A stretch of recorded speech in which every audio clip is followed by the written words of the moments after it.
Thank you very much for your invitation, and I would like to warmly thank our two representatives of human rights, our two human rights activists who have given very poignant testimonies, and I must say they give us the sense of the most pressing issues when it comes to the situation of human rights in Thailand, and we should take them very seriously. So thank you. Very warm thanks. Let me start by giving you a short overview of the EU-Thailand bilateral relations. Thailand is among the EU's most long-standing partners in Asia.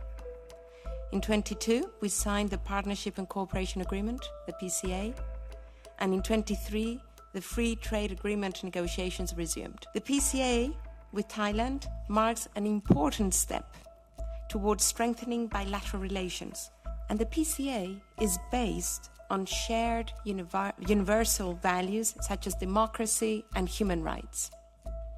It is provisionally applied since October, and we make sure that the chapter on human rights is fully respected. Thailand is also an important partner in the region within the ASEAN, the Association of Southeast Asian Nations, and multilaterally within the UN, where Thailand recently supported our sponsored resolution on a comprehensive, just and lasting peace in Ukraine.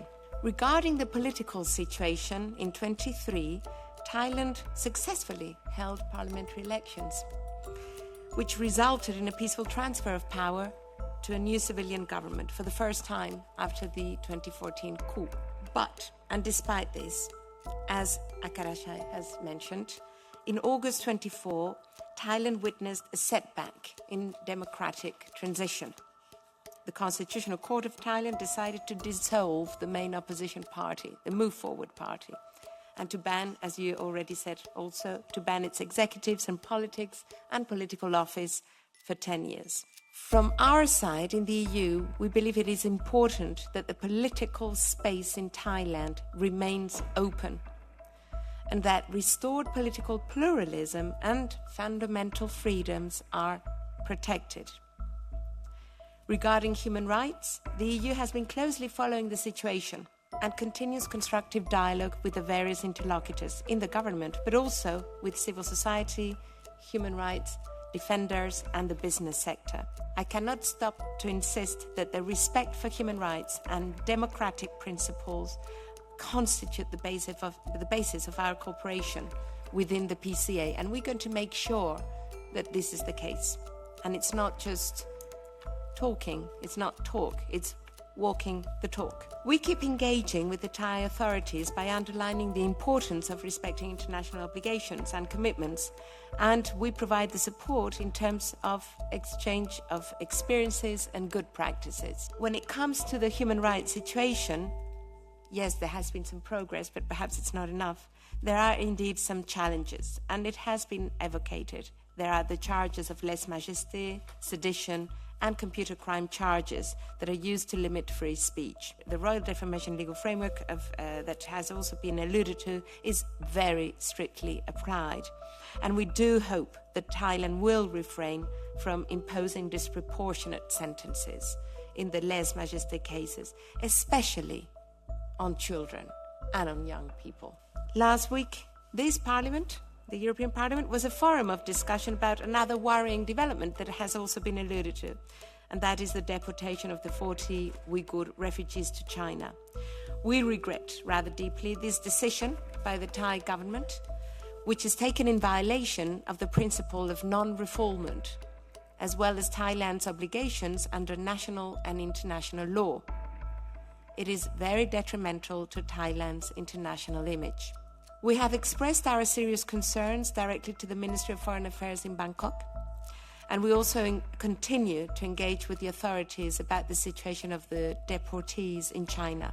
At the same time, it's true that we do note positive developments on the human rights, like the recently adopted Marriage Equality Act. This enshrines into a law of equal recognition of relationships for the same-sex couples. And the EU welcomes this step. Thailand has become the first Southeast Asian nation recognizing same-sex unions. This is very positive. At the same time, we follow the situation on labour rights, including child labour, forced labour, and irresponsible business conduct, especially in the fishing and seafood processing industries, where most of the workers are migrants from neighbouring countries. We continue to engage with the Thai authorities regarding the ratification of ILO core conventions, especially 87 Convention, Freedom of Association, and 98 Convention on Collective Bargaining. Thailand has also been elected as a member of the Human Rights Council in the period of 25-26 as we speak, and continues its efforts to ratify the core human rights instruments. Last year, Thailand ratified the International Convention for the Protection of Persons from Enforced Disappearance and started enforcing the Prevention and Suppression of Torture and Enforced Disappearances Act, the Anti-Torture Act. The EU continues efforts to strengthen the protection of civil and political rights in Thailand. And in that sense, we do promote the business and human rights agenda, protecting human rights defenders and the forcibly displaced and marginalized groups of individuals in vulnerable situations. For instance, our EU delegation based in Bangkok regularly engages with the relevant authorities to discuss the protection and the promotion of human rights. Human rights have also been regularly discussed in the context of the EU-Thailand Senior Officials Meeting, and we expect to continue with these exchanges in the EU-Thailand Joint Committee that we will hold later this year. It is very important also that we continue raising human rights issues in Thailand in multilateral fora, including the Human Rights Council that I just alluded to. We will continue supporting civil society stakeholders to promote dialogue and your effective participation, as well as human rights activists. Now, with the start of the implementation of the PCA, we also expect having a formal human rights dialogue where all these rather thorny issues will be dealt with. The Thai authorities have accepted to do so, so that's already also a major step in the right direction.